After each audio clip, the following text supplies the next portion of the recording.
Monetary policy में बहुत सी ऐसी बातें सामने आई हैं जो मेरी और आपकी पॉकेट को सीधा इम्पैक्ट कर रही हैं। सबसे पहले तो रेपो रेट की बात करें तो ये 5.5% रहेगा। इसका मतलब ये कि पर्सनल लोन हो गया, होम लोन हो गया, जितने भी लोन रेपो से लिंक्ड होते हैं उनकी ईएमआई में, उनकी ब्याज दरों में कोई बदलाव नहीं होगा। राहत वाली बात है कि महंगाई का आंकलन जो है 3.1% से गिरकर 2.6% हो गया है।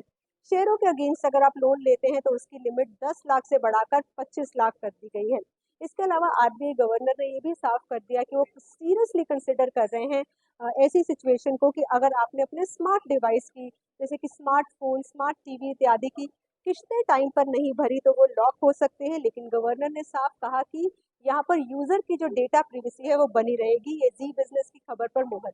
हमारी दूसरी खबर पर मोहर ये कि आरबीआई जल्द ही एक इंटेलिजेंस प्लेटफॉर्म लेकर आने का सोच रहा है कि अगर आप किसी फ्रॉडस्टर को पैसे ट्रांसफर कर रहे हैं तो आपको पहले ही अलर्ट मिल जाएगा। और हमने यही बात यूजर्स को, अपने व्यूअर्स को सबसे पहले बताई थी।